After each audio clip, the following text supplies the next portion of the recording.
আসসালামু আলাইকুম। আজ আমি আপনাদেরকে আমাদের বর্তমান সময়ের প্রেক্ষাপটের একটি গুরুত্বপূর্ণ ভাইরাস একটু গুরুত্বপূর্ণ সমস্যার সম্পর্কে আলোচনা করব। এটা কেন গুরুত্বপূর্ণ ভাইরাস এবং ভাইরাল বললাম তার কারণ আপনারা একটু পরে বুঝতে পারবেন।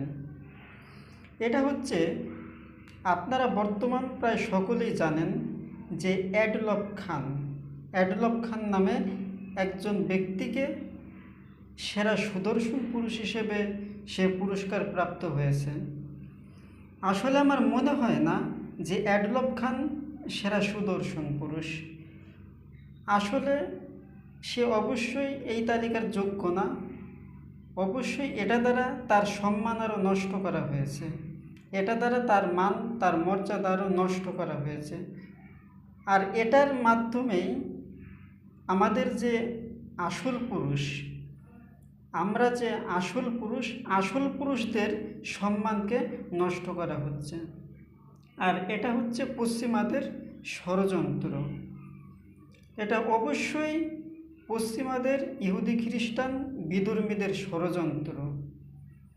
এবং আমি আপনাদেরকে পূর্বের কিছু কথা স্মরণ করিয়ে দিচ্ছি যে 2 বছর আগে ব্র্যাক ইউনিভার্সিটির প্রফেসর আসিফ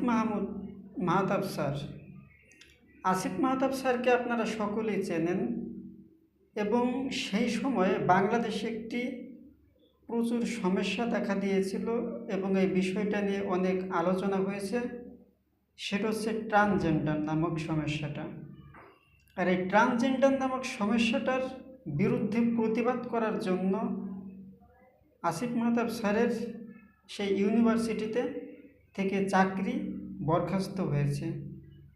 আসলে এটা দ্বারা সে আসিফ মাহতাব স্যারের সম্মান আরও বৃদ্ধি করা হয়েছে। এটা দ্বারা আসিফ মাহতাব স্যারের সম্মান আরও অনেক গুণ, হাজার গুণ বৃদ্ধি পেয়েছে। আর যারা আসিফ মাহতাব স্যারকে এই ব্র্যাক ইউনিভার্সিটি থেকে বরখাস্ত করেছে তাদের সম্মান নষ্ট হয়েছে।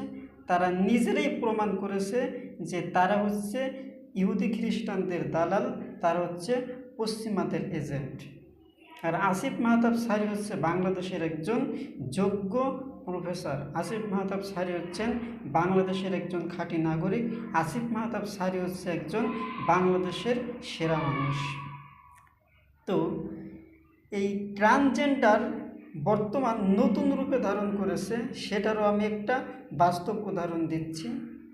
আপনারা জানেন কিছুদিন আগে রাজবাড়ী জেলার একটি ছেলে বিবাহ করেছে একটি ছেলেকে, অর্থাৎ 1.5 মাস হয়ে গেছে বিবাহ করেছে একটি ছেলেকে, কিন্তু সে জানে না তার বউ হচ্ছে ছেলে। অর্থাৎ সে মেয়ে ভেবে বিয়ে করেছে, আসলে সে মেয়ে হচ্ছে ছেলে। এটা কি আপনাদের কারো কাছে বিশ্বাস হয়? এটা কি বাস্তব ঘটনা? অবশ্যই এটাও ষড়যন্ত্র। অবশ্যই এটা ষড়যন্ত্র, এটা পশ্চিমাদের ষড়যন্ত্র।